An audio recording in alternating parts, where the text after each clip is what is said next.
नमस्कार प्यारे सम्मानित किसान भाइयों, आप देख रहे हैं विजय किसान और मैं आपका होस्ट डॉक्टर निकुंज कुमार विजय। आज हम बात करेंगे फार्म बिल्स पर, जो 3 बिलों के जिन्हें किसान भाई काला कानून और सरकार किसानों की दशा दिशा बदल देने वाला कानून बता रही है। तो ये सब ज़रूरी हो गया है क्योंकि कल जनपद मुजफ्फरनगर उत्तर प्रदेश में ऐतिहासिक पंचायत होने वाली है। तो उसके मद्देनज़र ये सब कुछ बहुत ज़्यादा ज़रूरी हो गया है कि आप जानें कि कौन कौन से वो 3 कानून हैं और क्या क्या उनमें किसानों का पक्ष है और क्या क्या सरकार का पक्ष है। तो सबसे पहले कानून की बात कर लेते हैं। इसमें 3 कानून हैं, उनकी बात कर लेते हैं। तो सबसे पहला कानून है इसमें कृषि उत्पादन, व्यापार और वाणिज्य, संवर्धन और सुविधा। तो ये है farmers produce trades promotion and facilitation act 2020। दूसरा एक्ट इसमें आ जाता है आपका आवश्यक वस्तु अधिनियम 1955 में संशोधन, the essential commodity act bill.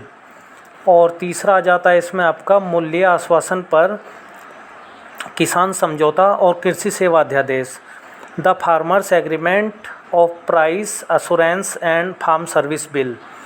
तो किसान भाइयों, इन तीनों कानूनों में जो सरकार का पक्ष है पहले हम वो रख लेते हैं। तो सरकार कह रही है कि इसमें जो है, जो सबसे पहला हमारा ये पहला बिल है, इसमें कृषि उत्पादन, व्यापार और वाणिज्य, संवर्धन और सुविधा। तो इसमें सरकार कह रही है कि हमने जो है किसान को आज़ाद कर दिया। अब किसान अपना प्रोड्यूस कहीं भी ले जा सकता है पूरे देश में और कहीं भी बेच सकता है। और दूसरा अभी मैं बता दूं कि जिस देश में औसत जोत 2 हेक्टेयर से भी कम 85% फार्मर्स के पास में हो, तो उस देश में पूरे देश में कहीं भी अपने प्रोड्यूस को ले जाने वाली जो बात है, ये सीधा बेईमानी हो जाती है यहाँ पर। तो इसका कोई औचित्य ऐसे देश में नहीं बैठता। जिस किसान के पास में जो अब तक जो है फार्मेनाइजेशन पर पूरी तरीके से फोकस नहीं कर पाया, आप उससे क्या उम्मीद करेंगे कि वो पूरे देश में कहीं भी जाके अपने प्रोड्यूस को बेच देगा? तो ये तो सरकार का तर्क यहीं पर फेल हो जाता है। दूसरा आ जाता है आपका एमएसपी, जिसे वो कहता है कि एमएसपी जैसे पहले मिल रहा था वैसे ही मिलेगा। एपीएमसी एक्ट में जो मंडियां थी जैसे पहले थी वो वैसी की वैसी रहेंगी। तो इसमें जो है फार्मर्स को है, तो बल्कि सरकार तो ये कह रही है कि हम ज़्यादा ट्रेडर्स को लेके आएंगे जो मंडियों में नहीं आ रहे हैं। ज़्यादा ट्रेडर्स आएंगे, ज़्यादा व्यापारी आएंगे और वो ज़्यादा प्रोडक्ट खरीदेंगे, कंपटीशन होगा और फार्मर्स को उसका प्रॉफिट मिलेगा। तो ये सरकार का पक्ष है। इसमें जो सरकार का एक अन्य पक्ष है वो ये है कि जो लगभग 50% पॉपुलेशन जो एग्रीकल्चर पर जिसकी डिपेंडेंसी है, तो उसे हम कम करेंगे। और इसमें जो फ़िलहाल है 50% पॉपुलेशन लगने के बाद भी एग्रीकल्चर जो कंट्रीब्यूट कर रही है टोटल जीडीपी में, वो 16% कर रही है।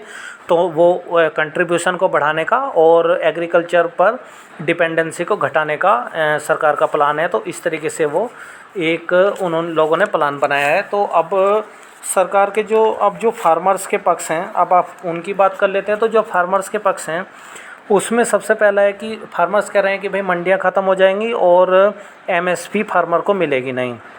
तो आप हमें एमएसपी गारंटी कीजिए और आप ये भी एक गारंटी कानून लाइए, मतलब आप इतनी श्योरिटी दीजिए कि आप मंडियों को ख़त्म नहीं करेंगे। दूसरा इसमें आ जाता है कि जो फार्मर्स एग्जांपल दे रहे हैं कि बिहार में 2006 से एपीएमसी एक्ट वहाँ पे मतलब विड्रॉल हो रखा है। तो उसमें जो है 14 सालों में वहाँ की क्या स्थिति हो गई है, तो उसके मद्देनज़र भी फार्मर्स जो है घबरा रहे हैं इन किसान बिलों से।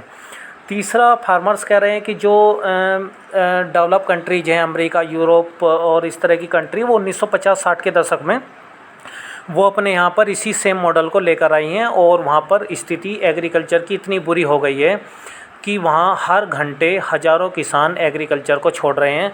और आज के टाइम में कई यूरोपियन कंट्री में ये वाली स्थिति है कि वहाँ टोटल पॉपुलेशन का बस 1-2% ही फार्मर्स रह गए हैं। तो वो स्थिति यहाँ ना आए, तो उसके लिए हमारे किसान भाई चिंतित हैं।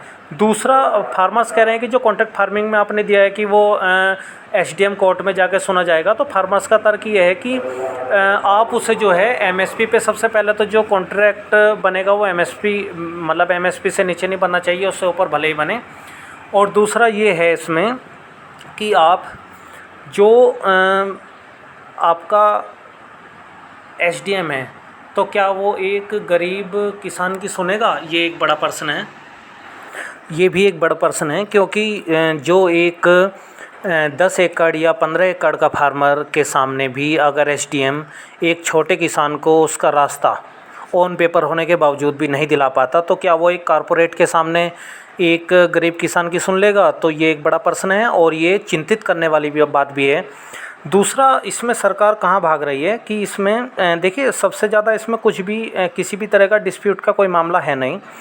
अगर इसमें सरकार चाहे तो मामला 4-5 दिन में ही सुलझ सकता है। उसका सीधा सीधा ये है कि अगर आप या तो आप एमएसपी को गारंटी कर दीजिए, एमएसपी को गारंटी कर दीजिए, और जो आपका कॉन्ट्रैक्ट फार्मिंग बिल है तो आप उसमें सीधा सीधा एक प्रावधान कीजिए कि भाई आप जो है एमएसपी जो एक है उससे ऊपर आप अपना कॉन्ट्रैक्ट बना सकते हैं, एमएसपी से नीचे आप अपना कॉन्ट्रैक्ट नहीं बना सकते, भले ही किसान राजी है, आप राजी हो या कोई भी जैसे भी कुछ है।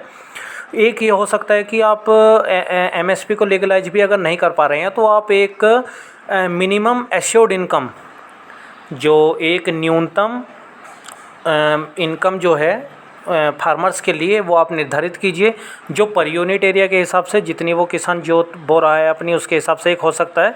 तो ये भी एक इसका सीधा सीधा सरल समाधान है अगर सरकार चाहे तो।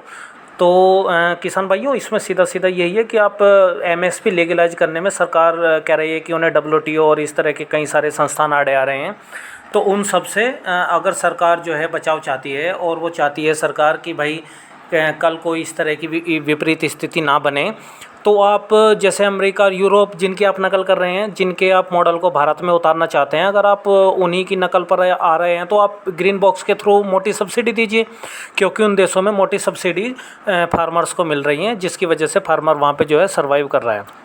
तो यहाँ सीधा सीधा यही है कि एक तो एमएसपी लीगलाइज हो, दूसरा एश्योर्ड मिनिमम इनकम पर बात हो, और तीसरा जो हमारे किसान संगठन भी इस विषय में बात नहीं कर रहे हैं तो उन्हें भी इस तरह के मुद्दे उठाने चाहिए कि आप हमें जो है एक एश्योर्ड मिनिमम इनकम का प्रावधान कीजिए पर यूनिट एरिया के हिसाब से। छोटा किसान है उसकी छोटी इनकम, बड़ा किसान है तो उसकी बड़ी इनकम, एक इस तरीके से एक एश्योर्ड इनकम का पूरा एक प्लान आप तैयार कीजिए। उसके बाद आप जो है हमारे से इंटरनेशनल मार्केट रेट पर ख़रीदिए, हमें कोई दिक्कत नहीं है। आप एमएसपी का जो भी कुछ है आपका वो देखिए। तो इस तरीके से एक पूरा का पूरा इसका एक निकल सकता है। लेकिन दोनों ही, चाहे उसमें किसान संगठन हो चाहे सरकार हो, वो दोनों हठधर्मिता पर आ गए हैं।